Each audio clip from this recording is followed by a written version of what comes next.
Bonjour à toutes et à tous, ici c'est Havard et on se retrouve aujourd'hui pour une nouvelle vidéo sur la chaîne Eureka. J'espère que vous allez bien. Comme d'habitude, c'est vous qui décidez du thème du prochain épisode au travers des vidéos précédentes et de vos commentaires. C'est donc avec joie que je vais me plier au code et tanguer au fil des votes.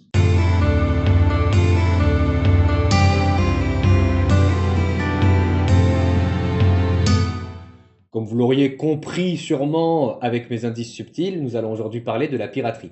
Et plus exactement de leurs origines et de la genèse. On va faire comme pour l'épisode des serial killers qui d'ailleurs vous a beaucoup plu, je vous remercie infiniment. On a fait plus de 1100 vues. Merci à vous. Nous allons aborder exactement de la même manière cet épisode en faisant plutôt une genèse, en rentrant dans les origines de la piraterie plutôt que de se concentrer sur un pirate en particulier, mais rassurez-vous, nous allons quand même parler de certains d'entre eux au cours de cet épisode. Alors que l'on soit bien d'accord, hein, on va parler des pirates qui sillonnent les mers et pas ceux qui sévissent sur internet. Et qui ne porte pas de bandeau. Non, on est plutôt sur des lunettes de vue, je pense, hein. Le terme pirate vient tout simplement du latin pirata, qui veut dire celui qui cherche à faire fortune. Poétique. Avant Cicéron, un grand préteur de l'Empire romain en 66 avant Jésus-Christ, on les appelait les praedo maritimus, qui veut dire faiseurs de proies sur les mers. Dealer pour Mithridate. Ouais, ok. Mithridates VI, dont on a parlé sur l'épisode précédent dans les serial killers, a été finalement vaincu en 66 avant Jésus-Christ par Pompée, le commandant en chef de l'Empire romain, qui a été en partie élu grâce à Cicéron et un grand discours qu'il a fait aux conservateurs qui étaient opposés à son élection. Tu avais raison, finalement tout est lié sur Eureka. Pour une fois que c'est pas moi qui le dis. D'autres termes existent, hein, comme par exemple forban, flibustier, corsaire, frère de la côte, boucanier, etc. Alors, quelle différence y a-t-il entre tout cela? Attends le bleu, tu leur parles à eux en moi? Parce qu'avec ce bandeau, je sais plus qu'à eux regarder. Est-ce que c'est mieux comme ça? Bah, pas vraiment, non. On commence par un facile, le mot forban, qui est un synonyme direct de pirate et qui vient du mot for, qui veut dire hors d'eux, éloigné d'eux, et de ban, qui désigne la loi. Donc un forban est tout simplement un hors-la-loi, un terme qui est beaucoup plus utilisé dans l'univers maritime. En revanche, le terme flibustier n'est pas un synonyme. En effet, si tous les flibustiers sont des pirates, tous les pirates ne sont pas des flibustiers. Le terme vient du néerlandais vrijbuter, qu'on peut traduire par freebooter en anglais, ou libre butineur en français. Comme les abeilles. Non, plutôt butin, faire du butin librement. C'est autre chose que bronzer sur les fleurs et sniffer du pollen. À partir du XVIIIe siècle, le terme flibustier désigne plus ou moins tous les pirates et plus particulièrement les Caribéens, ceux qui ont œuvré entre 1520 et 1720 dans les Caraïbes, avec une apogée entre 1640 et 1680. Alors Jack Sparrow était un flibustier? Non, en fait, il ne l'était pas, mais il l'est aujourd'hui. Hein? À l'origine, le terme flibustier trouve son essor au milieu du XVIIe siècle en France sous la forme de friboutier et désigne un corsaire qui opère sur les côtes américaines. Un corsaire? Oui. Le corsaire est également un marin qui sévit sur les océans à bord de son navire, mais lui, il a le droit. Classe. Il s'est vu offrir des lettres de marque par un roi qui l'autorise à piller pour lui, sous réserve que le dit roi, bien entendu, y trouve son compte. Ainsi, il n'était pas rare de voir des corsaires anglais ou français attaquer les navires commerciaux de l'autre nation. Parmi les corsaires célèbres, on peut citer notamment le cas de Jean Bart, le Dunkerquois et grand marin dans tous les sens du terme, puisqu'il mesurait 1,90 m, ou Robert Surcouf de Saint-Malo, ville dans laquelle il est inhumé. Le boucanier, quant à lui, a un sens étymologique. En effet, le boucan était une sorte de barbecue dont on se servait pour faire cuire son butin de chasse. On boucanait donc sa viande. Pas la peine de la boucaner, votre bestiole. Le terme provient des indigènes des Caraïbes qui désignaient par là les coureurs des bois, des colons qui pratiquaient la traite de fourrure. Il s'appelait Christophe? Qui ça? Bah, les colons. Sérieusement? C'est lorsque ceux-ci s'allient aux flibustiers que l'on parle plus expressément de pirates. D'ailleurs, l'alliance entre les flibustiers et les boucaniers porte un nom que nous avons évoqué précédemment, les frères de la côte.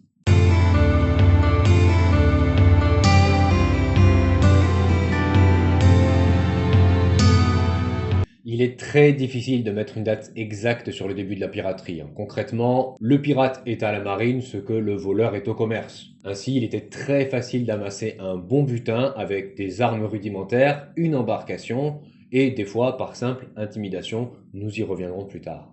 C'est ainsi que l'on retrouve la trace des pirates dès l'Antiquité dans le bassin méditerranéen, notamment évoqué par Hérodote ou même par Homère dans l'Iliade et l'Odyssée. Le relief du pourtour méditerranéen étant peu propice à tracer des routes de commerce bien droites, la grande majorité des transactions va s'effectuer par voie maritime. D'ailleurs, à cette époque-là, il est très difficile de différencier le pirate du marin ou du guerrier par exemple. Ainsi, le roi Ménélas, dans la mythologie grecque... Celui qui s'est fait piquer sa femme par les Troyens? Oui, même s'il faut plutôt blâmer Paris pour ça. Paris, Troie... dis donc, pour une histoire grecque, ça fait vachement français tout ça. Bref, Ménélas indique que sa grande richesse est bâtie principalement sur les pillages qu'il faisait lors de ses voyages militaires. De même, les Phéniciens, qui sont connus pour être un peuple de marchands hors pair, pratiquaient parfois la piraterie. Les Crétois en faisaient même d'ailleurs leur principale source de revenus. La Méditerranée est à ce point le théâtre de la piraterie que l'un des plus grands ports d'Europe et le plus grand de Grèce s'appelle encore aujourd'hui le Pirée, terme qui provient directement du mot pirate. Petite anecdote bonus, même Jules César a eu affaire aux pirates. Entre -75 et -74 avant Jésus-Christ, l'impérator se fait capturer alors qu'il fait un voyage vers l'Orient. L'Orient, ça a un rapport avec Paris et Troie? À peine libéré contre rançon, Jules César remonte sur un bateau et armé d'une petite flotte romaine va traquer et capturer ses assaillants qu'il fera ensuite exécuter. Fallait pas l'embêter, Jules, hein?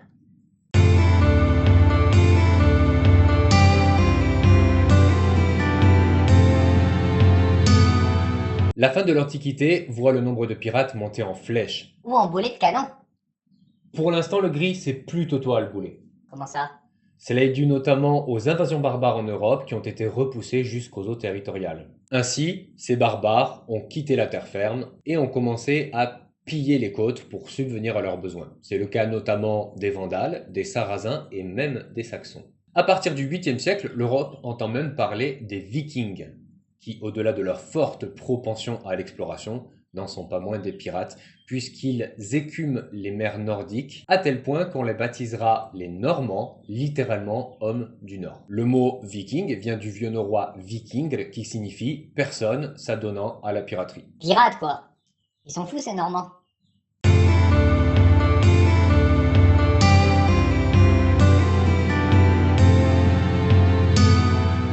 Mais l'image que l'on se fait des pirates aujourd'hui va naître à leur apogée entre 1650 et 1730 et que l'on appelle l'âge d'or de la piraterie. Cette époque connaît la gloire de plusieurs puissances montantes, dont les Pays-Bas en plein siècle d'or néerlandais, l'Espagne et son siglo de oro, l'Angleterre et la naissance du Commonwealth et même la France avec leur monarchie qui devient absolue.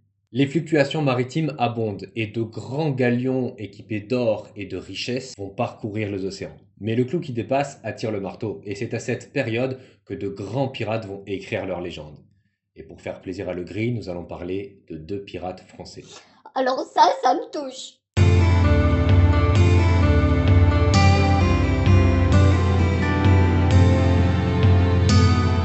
Originaire des Sables d'Olonne, d'où son prénom, François l'Olonnais ou l'Olonnois est décrit encore aujourd'hui comme le pirate le plus cruel de tous les temps. Arrivé sur l'île de la Tortue, ou Tortuga en 1660, il opère pour son contrat auprès de la Compagnie des îles d'Amérique, un métier qui s'apparente à celui de cultivateur, qu'il lâche au bout de 3 ans pour s'adonner à la chasse. Après avoir sévi sur terre comme boucanier et un peu pour fuir les Espagnols, François décide de tenter sa chance sur les mers. Et très vite, il fait parler de lui. Son caractère de leader, son initiative et son courage sont tels que lors de la mort de son capitaine, qui périra au combat, c'est François qui est élu à sa place par un vote de l'équipage. Durant ses transhumances, il fait main basse sur plusieurs butins et se montre d'une cruauté sans pareille à l'égard notamment des Espagnols, qui finissent par le prendre en grippe, puis en chasse. À tel point qu'une véritable vendetta va être lancée contre lui et qui mènera à l'abordage de son vaisseau. Les Espagnols, qui ont tué tout l'équipage, sont persuadés d'avoir enfin liquidé François. Mais celui-ci, s'étant barbouillé de sang et caché sous le corps de ses camarades, survivra à l'assaut. Déjà pas fan des Espagnols du fait de son passé de boucanier, François va désormais leur vouer une haine farouche. Déguisé en soldat espagnol afin de rallier Tortuga, François se dirige vers Campèche, une grande ville portuaire. J'imagine que c'est dans cette ville qu'en pêche. De pire en pire. À peine rentré au bercail, il arme un nouveau bateau et vogue direction La Havane. Là-bas, la liesse des Espagnols qui pensent s'être défaits de leur pire ennemi lui permet de les attaquer avec succès.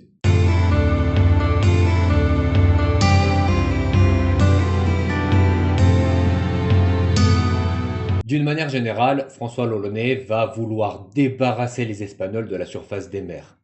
Et petit à petit, il va devenir une véritable légende, à tel point que les Espagnols n'oseront même plus prononcer son nom. On citera parmi ses plus grands faits d'armes la prise de la ville de Maracaibo au Venezuela en 1666.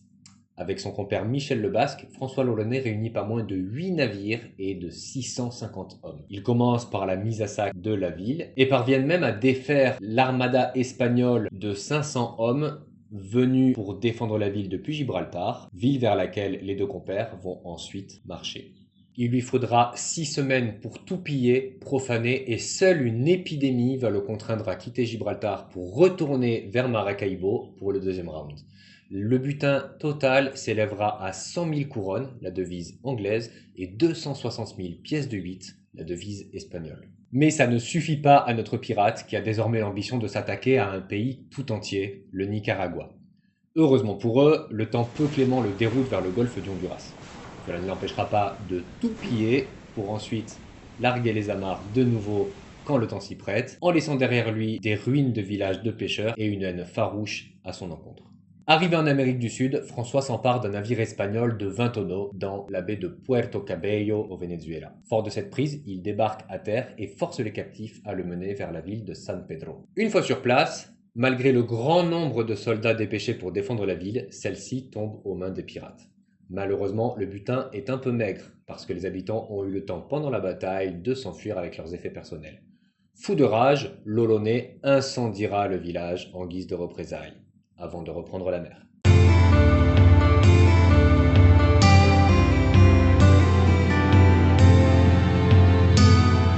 Mais entre les villages de pêcheurs et la ville de San Pedro dénuée de butin, François l'Olonnais commence à perdre la confiance de ses équipages. Ceux-ci l'avaient rejoint principalement grâce à sa victoire sur Maracaibo et commencent à s'impatienter. La chance le quitte définitivement lorsqu'il s'échoue sur un banc de sable. La population locale et les Espagnols, alliés par la haine indicible qu'ils vouent à l'encontre du flibustier, vont attaquer le navire échoué encore et encore. François l'Olonnais résistera pendant 6 mois. Affamé, épuisé, il se fait finalement capturer par des indigènes qui, selon la légende, se veulent cannibales. Alexandre Olivier Exquemelin, chirurgien et compère de François l'Olonnais le Cruel, dira de son capitaine qu'il finira haché, rôti et mangé. C'est d'ailleurs lui-même qui livrera dans ses divers écrits toute la cruauté de François l'Olonnais. Selon le chirurgien, le capitaine avait coutume d'arracher la langue de ses captifs ou de les écorcher vifs. Il aurait même taillé la poitrine d'un captif à l'aide d'un sabre pour arracher son cœur encore palpitant et le dévorer. Miam. De même, il rapporte que lors de la prise d'un navire espagnol, l'Olonnais aurait décapité l'intégralité de l'équipage en léchant son sabre entre deux méfaits. Non, finalement, j'ai plus faim.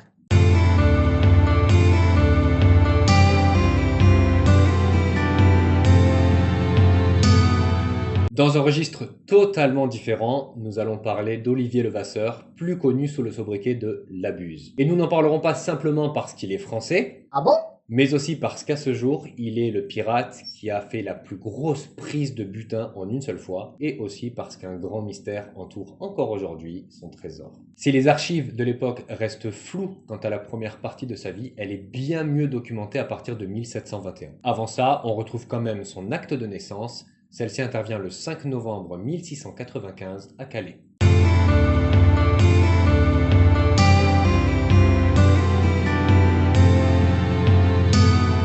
C'est en avril 1721 que Labuse, en compagnie de John Taylor, un capitaine pirate avec qui il fait cause commune, va marquer l'histoire. Les deux pirates font voile vers l'île Bourbon, connue aujourd'hui comme étant l'île de la Réunion. En même temps, le Bourbon, ça réunit. Il pénètre dans la rade de Saint-Denis le 8 avril lorsqu'il voit un bateau sous le pavillon de la marine portugaise. Il s'agit de la Vierge du Cap, un immense navire de 800 tonneaux et de 72 canons dont la mission est de ramener le comte d'Ericeira, également vice-roi des compagnies des Indes portugaises et dont le nom s'affiche à l'écran. Flemme. Flemme. Celui-ci est vivement attendu par le roi du Portugal, Jean V le Magnanime, aussi un peu parce que parmi sa riche cargaison, il transporte des diamants que le roi attend avec impatience et qui malheureusement n'arriveront jamais. Malheureusement pour le roi, la Vierge du Cap a déjà effectué un long trajet et essuyé quelques tempêtes. C'est la raison pour laquelle elle est arraisonnée au port de Saint-Denis pour réparer ses diverses avaries, dont la coque et le gouvernail. Elle sera immobilisée pendant 20 jours. Ce 20e jour nous ramène à la date du 26 avril 1721 où 2 navires sont aperçus par le personnel à bord de la Vierge, notamment des charpentiers puisque la grande majorité de l'équipage ainsi que le comte d'Ericeira ont regagné la terre pendant la durée des travaux. Apparemment munis d'un pavillon britannique, ceci n'inquiète pas, puisque le Portugal, tout comme la France d'ailleurs, sont en paix avec ceux-ci. Mais lorsqu'ils arrivent à portée de canon, les pirates l'abusent et Taylor hisse le pavillon noir. Au secours des pirates! Après une bonne séance de canonnade, les 2 pirates abordent le navire et se livrent à un combat féroce sous les yeux impuissants d'une partie de l'équipage et du comte resté sur la plage, bien que certains écrits nous dévoilent que le comte, suite à l'assaut pirate, aurait rejoint la Vierge du Cap pour se battre vaillamment aux côtés de son équipage. T'as pas l'air d'y croire. Non, je crois plutôt qu'il avait intérêt à faire croire qu'il défendait vaillamment son butin pour ne pas s'attirer les foudres du roi. Mais ce qui devait arriver arriva, la Vierge du Cap tombe entre les mains des 2 pirates qui touchent le jackpot. Tout le magot accumulé par le comte en 10 ans de mission, les diamants du roi, de l'or, de l'argent, des tissus de grande valeur, bref, une fortune estimée à 5 milliards d'euros d'aujourd'hui selon les historiens. Le comte subira la foudre de son roi pour son échec et sera condamné à l'exil pendant 10 ans. Pas si magnanime que ça, le Jeannot.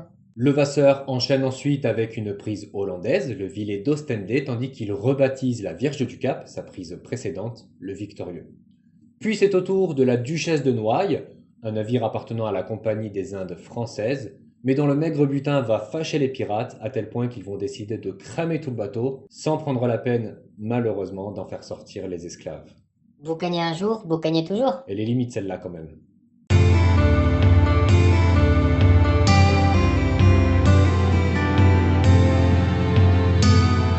Mais toutes les belles choses ont une fin et la collaboration entre Labuse et John Taylor est compromise suite à une dispute entre les 2 hommes. Ils feront chacun route de leur côté, le capitaine anglais choisissant la route des Antilles, tandis que Olivier Levasseur s'installe à Madagascar. En effet, le gouverneur de Bourbon, sous la houlette du roi de France, décide de proposer l'amnistie à tout pirate désireux de cesser leur activité. Olivier Levasseur, à la tête d'une fortune colossale même après sa division, décide d'accepter l'offre. Malheureusement, pour être innocenté, il faut rendre son butin, ce que Labuse refusera de faire. Il abuse.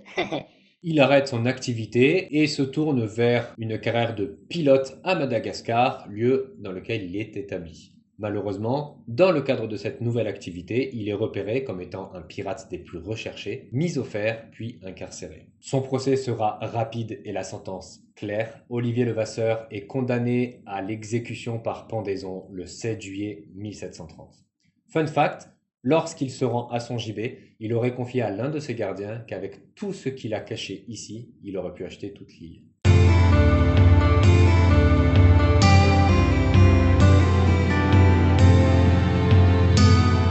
Mais la fin du pirate ne met pas fin à sa légende. En effet, son trésor colossal n'a encore jamais été retrouvé. Olivier Levasseur, lors de son exécution, aurait crié « Mon trésor, à qui saura le prendre ?» juste avant d'envoyer une lettre codée à la foule. Je vous mets d'ailleurs le cryptogramme en question à l'écran. Pousse-toi le gris. De nombreuses théories indiquent que le trésor se trouverait soit à Madagascar, soit à La Réunion, ou dans d'autres endroits comme l'île Sainte-Marie, Rodrigue ou encore Mayotte. Oui, partout quoi. Beaucoup de chasseurs de trésors se sont cassés les dents sur ce cryptogramme, qui a pourtant été décrypté depuis, mais dont l'identification ne donne rien de concluant. Par exemple, le grand-père de l'auteur français Le Clésio a consacré 20 longues années de sa vie à la recherche de ce trésor. Alors, retrouverons-nous un jour quelque part enterrés ces milliards d'euros, ou bien s'agit-il encore une fois d'un mythe? N'hésitez pas à me donner votre avis dans les commentaires.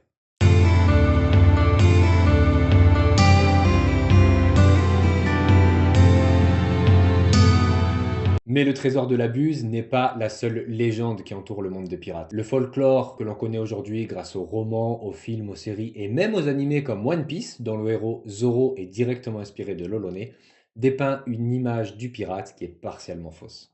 Attends, Zoro, c'est un pirate? Absolument. En japonais, son nom se dit Roronoa, avec un L mouillé, qui, malgré mon accent japonais horrible, se rapproche beaucoup de Lolonois, le vieux français pour désigner l'Olonais. Donc, oui. On s'imagine aujourd'hui le pirate comme un être habillé de cuir marron, avec un cache-œil, avec un sabre d'abordage et une bouteille de rhum à la main, tuant tous les équipages qu'il croise et enterrant son butin sur des îles. Mais la réalité est tout autre. Déjà, la tenue des pirates était fonction de leur trouvaille. Il n'était donc pas rare de les voir affublés avec des vêtements aux couleurs et aux tissus différents, qu'il s'agisse de vêtements pour hommes ou pour femmes. Le pirate ressemblait plus à un clown alors. On peut voir ça comme ça. Le cache-œil, quant à lui, a réellement existé, mais il s'agissait plutôt d'une pièce qui permettait de recouvrir un œil pour le reposer du soleil pendant que l'autre travaillait, un petit peu à la manière du cerveau du dauphin qui ne dort jamais. Tu pourras en faire une vidéo sur les animaux insolites? C'est aux abonnés de décider les thèmes des prochains épisodes en commentaire. De même, le rhum était une boisson coûteuse et il ne coulait pas à flot à bord des navires, d'autant qu'il fallait y garder toute sa concentration pour affronter d'autres pirates ou bien tout simplement les eaux déchaînées. Il était principalement consommé en dilution avec de l'eau et du citron, un remède qui s'avérera très efficace contre le scorbut, une maladie malheureusement répandue chez les marins au long cours. Si les batailles navales ont la belle vie au cinéma, dans la réalité, il en est tout autre. En effet, les pirates faisaient davantage de butin par simple intimidation qu'en se livrant de réels combats épiques. Parfois, la simple vue du pavillon pirate suffisait à la reddition de leurs adversaires. Enfin, les pirates n'enterraient pas leurs trésors. Ils ne vivaient pas bien longtemps et n'étaient pas en activité toute leur vie. Ils préféraient ainsi disposer du peu de butin qu'ils glanaient à proximité. Attends, l'Olonais ou la Buse ont fait des belles prises, hein? Oui, enfin, ils sont plus l'exception que la norme, hein. Un pirate riche à l'époque, c'est pas monnaie courante. C'est le cas de le dire, hein? Nous aborderons au cours des prochains épisodes plus de détails concernant la vie des pirates, loin des clichés du cinéma. Car en effet, malgré une image peu reluisante, ils ont de quoi nous fasciner. Ils sont acteurs de plusieurs belles initiatives, par exemple celle du mariage homosexuel, bien que celui-ci était davantage utilisé pour le partage équitable et légal du butin.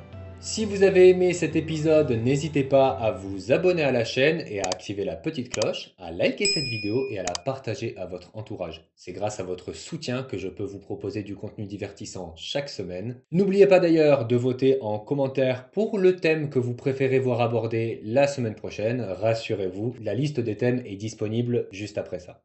C'est la fin de cette vidéo, j'espère qu'elle vous a plu. Merci infiniment pour votre visionnage. Je vous retrouve.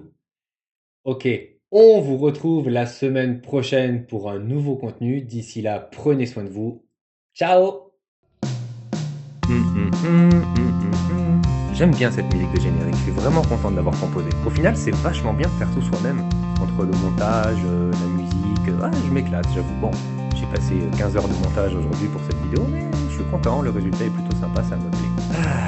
J'espère que la chaîne va décoller un petit peu, qu'on puisse faire du contenu, pourquoi pas sortir plusieurs vidéos par semaine. Ouais, redescends l'instant, c'est pas avec tes 100 abonnés que tu vas faire quelque chose. Ça fait quand même très longtemps que je pense dans ma tête, là, je vais peut-être m'arrêter, les gens comprennent.